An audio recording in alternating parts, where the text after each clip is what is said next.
উত্তাল হয়ে উঠেছে সমুদ্র এবং নিম্নচাপ তৈরি হয়ে গেছে। তবে আজ সান্ধ্যকালীন আপডেটে যেটা আপনাদের বলতে এলাম, আজ হচ্ছে গিয়ে 28শে মে 2025 এবং আজ বুধবার। এই সান্ধ্যকালীন যে আপডেট আমি দিচ্ছি তাতে দেখতে পাচ্ছি ঘূর্ণিঝড় শক্তি তৈরি হতে পারে, সম্ভাবনা রয়েছে বঙ্গোপসাগরে। কেন এই কথা বলছি আপনাদেরকে ম্যাপে নিয়ে গিয়ে দেখাবো। ঘূর্ণিঝড়টি তৈরি হলে একেবারে যে খুব ছোটোখাটো লেভেলের হবে তা নয়, তবে নিম্নচাপ যেই প্রকারে দানা বেঁধেছে এই মুহূর্তে বঙ্গোপসাগরে তার থেকে কিন্তু অনেকটাই বেশি প্রভাব পড়বে আমাদের বাংলায়, এবং শুধু বাংলা বলতে পশ্চিমবঙ্গ, বাংলাদেশ, ত্রিপুরা এবং আসামে। আমরা লাইভ ম্যাপে চলে যাই, আপনাদেরকে দেখাই যে কেন বললাম ঘূর্ণিঝড় শক্তি তৈরি হওয়ার সম্ভাবনা বেড়ে গেছে। চলে এলাম লাইভ ম্যাপে। দেখুন, এই মুহূর্তের উপগ্রহ চিত্র অনুযায়ী আমরা দেখতেই পাচ্ছি বঙ্গোপসাগরের উপরে ভারী মেঘ এবং আমাদের মধ্য ভারতেও মেঘ রয়েছে। দক্ষিণবঙ্গের আকাশ মেঘাচ্ছন্ন, তবে এই মুহূর্তে যতটা দেখা যাচ্ছে তাতে বীরভূম, বর্ধমান কিংবা নদিয়ার দিকে সেরকম একটা মেঘ নেই। তবে মালদা এবং দক্ষিণ দিনাজপুরে রয়েছে ভারী মেঘ। এছাড়া আসামে মেঘ রয়েছে, বাংলাদেশেও উত্তর ও পূর্বে মেঘ রয়েছে, ত্রিপুরাতেও খানিকটা মেঘ দেখা যাচ্ছে, শিলচরে মেঘ রয়েছে। কিন্তু পরিস্থিতির বদল ঘটবে। আবহাওয়ার রাডারে এই মুহূর্তে আমরা দেখতে পাচ্ছি বৃষ্টি হচ্ছে বিক্ষিপ্তভাবে, হালকা মাঝারি এবং ছোট জায়গা জুড়ে। বড় বা এই যে বৃষ্টি তা কিন্তু অনেকটা জায়গা জুড়ে বিস্তার লাভ করেনি, অল্প ছোট ছোট জায়গা জুড়ে বৃষ্টি হচ্ছে হালকা মাঝারি। কিন্তু পরিবর্তন কেন বলছি, ঘূর্ণিঝড় শক্তির সম্ভাবনা বেড়ে গেল। দেখুন, এই যে ঘূর্ণাবর্ত, এই ঘূর্ণাবর্ত নিম্নচাপে তো পরিণত হয়েই গেছে। নিষেধাজ্ঞা রয়েছে এখানে মৎস্যজীবীদের জন্য। ওড়িশা, আমাদের পশ্চিমবঙ্গ এবং বাংলাদেশের উপকূলের যারা মাছ ধরতে যান তাদের জন্য নিষেধাজ্ঞা থাকছে। তবে কেন বলছিলাম যে এটি নিম্নচাপ ঘূর্ণিঝড়ে রূপান্তরিত হতে পারছে না, এর আগে আমরা গতিবেগ দেখেছিলাম 56 থেকে 57 কিলোমিটার পর্যন্ত সবচেয়ে বেশি সে অ্যাচিভ করতে পারছে। আজকের এই সন্ধেবেলায় যখন আমি সিস্টেমটা চেক করছি সেই সময় হঠাৎ করে দেখলাম গতিবেগ অনেকটা বেড়ে যাচ্ছে কাল সকালে। কাল সকাল 11টা নাগাদ আপনারা যদি দেখেন গতিবেগ দেখতে পাচ্ছেন 64। যদি এই গতিবেগ অ্যাচিভ করে ফেলে তাহলে অবশ্যই এটি ঘূর্ণিঝড়। তবু আমাদের অপেক্ষা করতে হবে আইএমডির যে নির্দেশ তার উপরে। ইন্ডিয়ান মেট্রোলজিক্যাল ডিপার্টমেন্ট তারা জানাবেন যে হ্যাঁ এটি ঘূর্ণিঝড়ে রূপান্তরিত হয়ে গেছে এবং আঘাত হানতে শুরু করেছে। আপনাদের জানিয়ে রাখি, এই ঘূর্ণিঝড়টি মানে ঘূর্ণিঝড় শক্তি হবে নাম, যেহেতু আরব সাগরে নতুন ঘূর্ণিঝড় কোনো তৈরি হয়নি, পরবর্তী লিস্টেড অনুযায়ী শ্রীলঙ্কার দেওয়ার নাম শক্তি। তাই এই ঘূর্ণিঝড়ে যদি আগামীকাল সকালে রূপান্তরিত হয়ে যায় তাহলে তার নাম হবে শক্তি, এবং সেই শক্তি আঘাত হানবে তার সেন্ট্রাল লাইন আমাদের সুন্দরবন দিয়ে যাবে কলকাতার দিক থেকে। তবে যেখান থেকে সেন্ট্রাল লাইন প্রবেশ করে সেইখানে কিন্তু এর এফেক্ট কম থাকে, বেশি থাকে তার পারিপার্শ্বিক দিকে। যেমন এখানে আমাদের দীঘা মন্দারমণির উপরে এফেক্ট বেশি থাকবে, ঝোড়ো হাওয়া বেশ থাকবে 25 থেকে 30 কিলোমিটার। অন্যদিকে দেখা যাচ্ছে বাংলাদেশের মনপুরা, হাতিয়া যে দ্বীপগুলো আছে সেদিকে কিন্তু আসল ঘূর্ণিঝড়ের যদি তৈরি হয় তার প্রভাবটা থাকবে। 60 কিলোমিটার, কোথাও কোথাও 64 কিলোমিটার গতিবেগে, 65 কিলোমিটার, তার মানে তার গাস্টিং হয়ে যাবে প্রায় 90 কিলোমিটারের উপরে। এই গাস্টিংটা একবার দেখে নিই আমরা। এই যে বায়ুর ঝাপটা বা গাস্টিংটা দেখুন, এখানে হয়ে যাবে 90 কিলোমিটারের মতো। এই দেখুন 85, 84, এই তার মানে বায়ুর ঝাপটা যদি প্রায় 90 কিলোমিটার হয় সেটি কিন্তু ছোটোখাটো নয়, মোটামুটি ঘূর্ণিঝড়। আর ঘূর্ণিঝড় কখনোই ছোটোখাটো হয় না, নর্মাল ঝড়ের থেকে অনেক বেশি তার ক্ষমতা থাকে বলেই তাকে ঘূর্ণিঝড় আখ্যা দেওয়া হয়। তাই 64 কিলোমিটার গতিবেগ অ্যাচিভ করে ফেলতে পারলে একে ঘূর্ণিঝড় শক্তি বলতে বাধা থাকবে না, এবং ঘূর্ণিঝড় মানে ঘূর্ণিঝড়ই।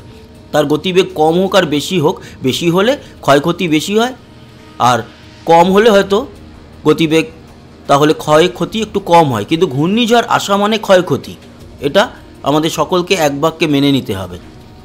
আচ্ছা, তার পরবর্তী সময় 29 তারিখে আগামীকাল সকালেই এটি যদি ঘূর্ণিঝড় আমরা দেখতে পারি যে হয়ে গেছে, তারপরে সেটি খুব বেশিক্ষণ ঘূর্ণিঝড় অবস্থারত থাকবে না।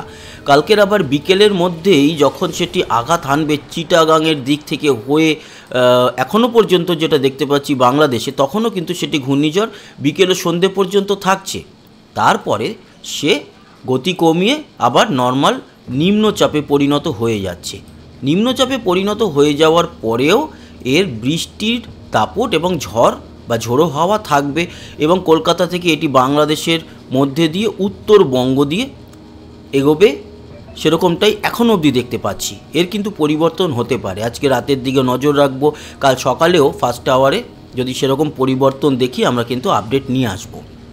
ওকে, তো 30 তারিখ যেটা দেখতে পেলাম পরশু দিন, সেটি আস্তে আস্তে করে নিম্নচাপ হয়ে বেরিয়ে যাবে এবং 31 তারিখে বৃষ্টি ও 1 তারিখ পর্যন্ত বৃষ্টি থাকছে। এবার আসি বৃষ্টি।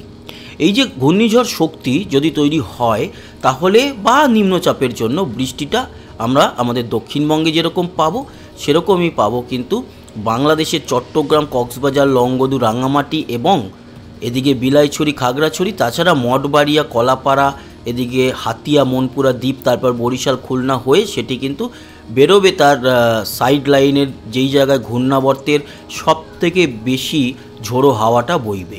আর বৃষ্টির তো মোটামুটি কাল সকাল থেকেই দেখতে পাচ্ছেন বিরাট পরিবর্তন। দক্ষিণ বাংলাদেশ সহ মধ্য বাংলাদেশ, ত্রিপুরায় অতি ভারী বৃষ্টি সকাল থেকে শুরু হয়ে যাবে এবং 29 তারিখ মানে কালকে সকালের পর দুপুরের দিকে আমাদের দক্ষিণবঙ্গেও সব জেলাতেই মোটামুটি বৃষ্টি দেখা যাচ্ছে। বাংলাদেশের এর এফেক্টটা বেশি পড়বে ঘূর্ণিঝড় শক্তির। এবং 29 তারিখ 30 তারিখে আমরা যেটা দেখতে পাচ্ছি, 30 তারিখের দিকে উত্তরবঙ্গে এবং আসামে, ত্রিপুরায় অতি ভারী বৃষ্টি থাকবে।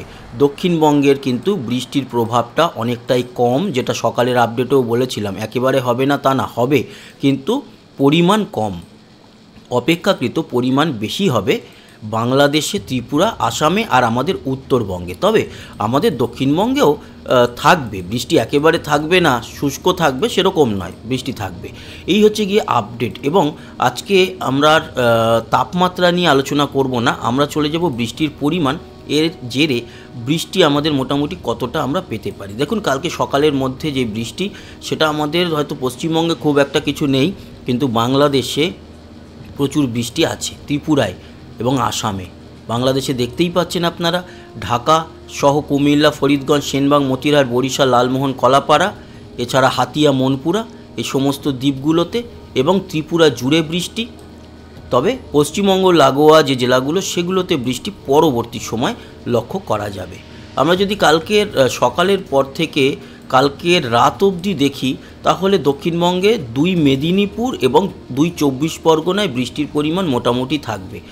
উল্টো দিকে আমরা যদি উত্তরবঙ্গ দেখি, তাহলে শীতলকুচি, দিনহাটা, কোচবিহার, আলিপুরদুয়ারে ভালো বৃষ্টি থাকবে এবং বাংলাদেশ জুড়ে বৃষ্টি। তবে বাংলাদেশের বেশি বৃষ্টি হবে উত্তরে, রংপুর, দিনাজপুর, কলাই, বগুড়া, ময়মনসিংহ, সিলেট, মৌলভীবাজার, বিশ্বম্বরপুর, এই সমস্ত জায়গায়, কুমিল্লা, এছাড়া ত্রিপুরা, আসাম, গুয়াহাটি, গোয়ালপাড়া, সব জায়গায় বৃষ্টি।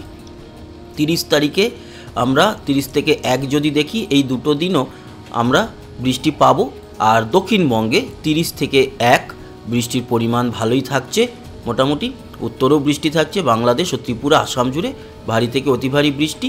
1 থেকে 3 আমাদের দক্ষিণে বৃষ্টি থাকবে, হালকা মাঝারি বৃষ্টি হবে, উত্তরে মোটামুটি থাকবে। আর বাংলাদেশে, ত্রিপুরায়, আসামে কিন্তু বৃষ্টির পরিমাণ অনেক। যা বৃষ্টির টোটাল এই কটা দিনে আমরা দেখতে পাচ্ছি, আপনাদের দেখাই, তাতে 3 তারিখ অবধি যে বৃষ্টি, এতে কিন্তু আমাদের উত্তরবঙ্গ, আসাম, বাংলাদেশের রংপুর, চররাজীপুর, ময়মনসিংহ, সিলেটের দিকের যা বৃষ্টি আর ত্রিপুরার দিকের যা বৃষ্টি, তাতে বন্যা পরিস্থিতি তৈরি হতে পারে। আবারও কিন্তু ত্রিপুরার এখান থেকে বাঁধের জল ছাড়লে কুমিল্লার দিক থেকে আবারও ফেনী নদীর আশেপাশে বন্যা হতে পারে, এরকম একটা পরিস্থিতি দেখা যাচ্ছে। তো বন্ধুরা, এই ছিল ঘূর্ণিঝড় শক্তি নিয়ে আপডেট। আশা করি কাজে লেগেছে। আমরা নজর রাখছি, যদি শক্তি ঘূর্ণিঝড় তৈরি হয় তাহলেও নজর রাখবো, আর নিম্নচাপ হলে তো আপনাদের আপডেট দিয়েছি। হঠাৎ করে এই পরিবর্তনটা লক্ষ্য করলাম, যদিও অফিসিয়ালি এখনও আইএমডির তরফ থেকে শক্তি ঘূর্ণিঝড় সম্পর্কে আপডেট দেওয়া হয়নি। সেখানেও যদি কোনো আপডেট দেওয়া হয় আপনাদেরকে খবর পৌঁছে দেবো। যেটা দেখলাম সেটুকুই বললাম, আপনাদের ভয় দেখানোর কাজ আমাদের নয়, সঠিক তথ্য আপনাদের কাছে প্রস্তুত করাটাই কাজ, এবং যেটা সঠিক তথ্য পেয়েছি সেটাই আপনাদেরকে জানিয়েছি। ভালো থাকবেন, সুস্থ থাকবেন, আবার দেখা হচ্ছে, ততক্ষণের মতো টাটা।